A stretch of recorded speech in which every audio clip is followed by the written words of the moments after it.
If we don't know where we're going, then we're just going to start taking action. And it sort of feels like we're on that autopilot place or that mode that I was referring.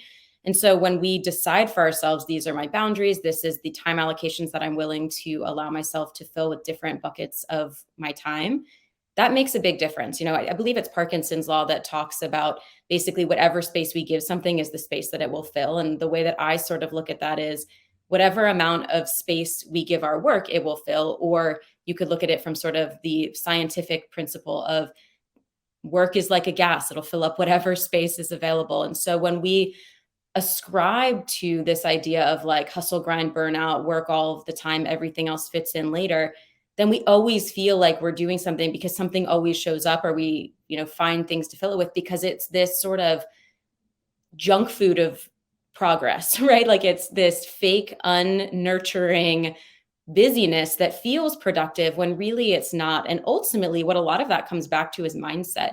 Because for me, when I was acting in these ways where I was allowing myself to burn out, it's because I was frankly too scared to look in the mirror and say, how do I want to do this on my own terms? And am I willing to redefine things when even, quote, very successful people before me have demonstrated that this, quote, works?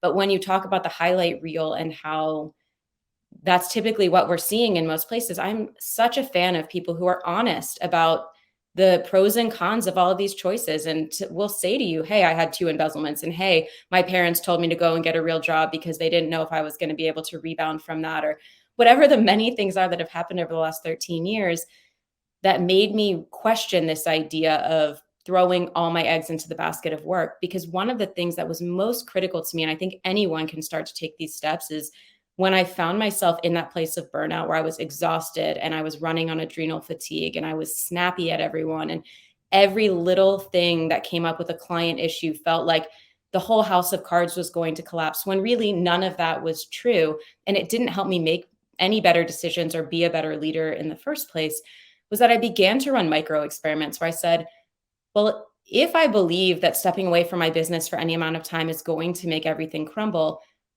is that actually true? And how do I know? And so I would begin to say, okay, well, I'm going to take an evening off and I'm not going to look at my computer. I'm not going to respond to a phone call. I'm not going to do it, which seems so obvious. But I kid you not, I was answering phone calls at 2 a.m. from nightclubs who were running through our credit card processing, even though they had 24/7 support on a Tuesday night, because they'd be calling that their point of sale system was broken. And I'm thinking, they need me, when really, actually, I was training them to treat me that way, as opposed to giving the boundaries of, you have 24/7 support, please use it. This is ridiculous. I shouldn't be answering my phone at 2 a.m. That's not me. So when I began to set those boundaries of a weeknight where I wouldn't answer the phone, I realized, oh, no one cared. And then I'd say, okay, I'm going to take a whole weekend. No one cared. Then I thought, I'm going to take a 3-day weekend. No one cared. And I started saying, well, I really value travel. Why don't I add that in and take a 4-day, 5-day, 6-day, 7-day? And I realized that not only did no one care, but how much better the results were in my business. We did more business, our revenue went up, our teams were happier, I was happier, my ideas were better, I was more creative.